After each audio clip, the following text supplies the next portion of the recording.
Meghan Markle's gown leads most popular wedding dresses of the decades list, with Kate Middleton's right behind.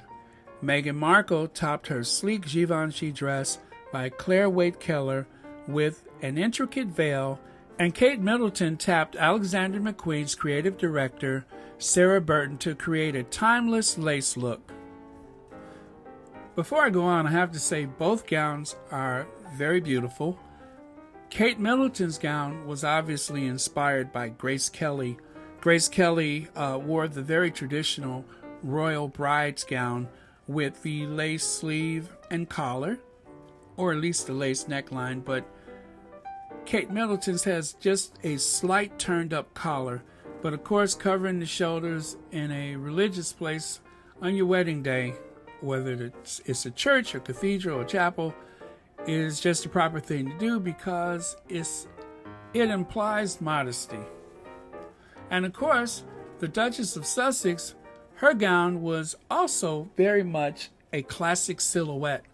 Meghan once said that if she ever got married again, that her inspiration for a wedding gown would be that of the late Carolyn Bessette. Of course, the very clean line look is something that's always favored by the Duchess of Sussex, although when she does break out a pattern or bold colors, she really goes for the gold. So this is very much in line with Meghan Markle's style. So the article goes on to say Meghan Markle and Kate Middleton are officially the bridal bombshells of the decade. The sister-in-laws came out on top in a new list of most popular wedding gowns from 2010 onward, with Meghan Markle's chic Givenchy and intricate veil snagging the number one spot, and Kate Middleton's classic lace Alexander McQueen landing at the number 2 spot.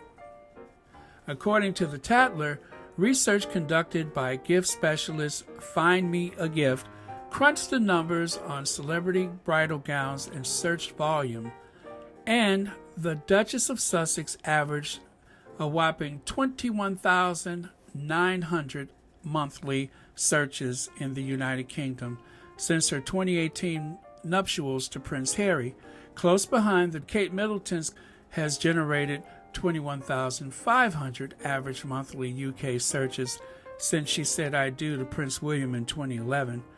In 2019, Waite Keller told Time magazine of Meghans Gown, "I had no idea how momentous it was going to be." The stunning silk gown featured an open bateau neckline and sculptured waist. Royal watchers outside St. George's Chapel in Windsor, where Meghan and Harry wed on May 19, 2018, could see the gown train flowing in soft, round folds, cushioned by the underskirt of triple silk organza. The slim three-quarter length sleeves added a note of refined modernity.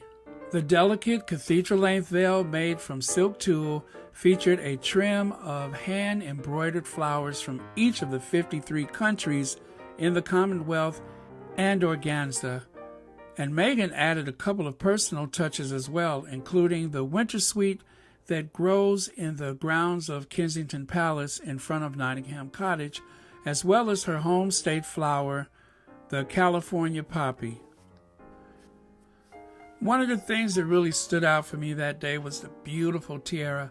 Of course, it's one of those details that you really would have to see in person to appreciate the very fine details of it.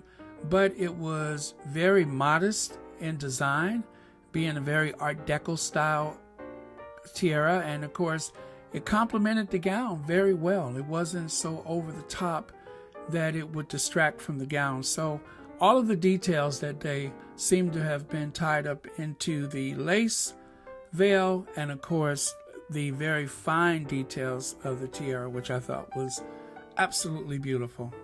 The tiara was actually made up of other pieces of jewelry. Like, for instance, the very center of the tiara was actually created from a brooch, which is not uncommon for women to have taken parts of different jewelry, combine them, and create a stunning tiara. But the really cool thing is that you could also take them back apart again, and sometimes you have yourself a set of earrings, or you may have a necklace, and of course, in this case, The original center of the tiara was actually a brooch, so I don't think this one is meant to come apart again, but if you need it to do that, you can definitely send it over to the Royal Jewelers and they could take care of that. So anyway, short video, nice little catch up.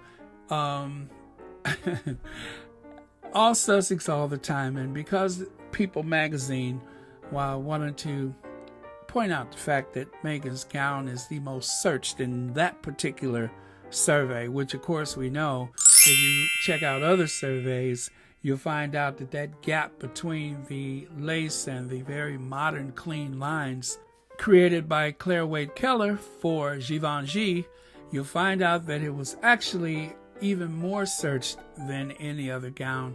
And of course, there are a lot of brides nowadays who have decided to go for the more flattering, I guess, shall we say, less busy look.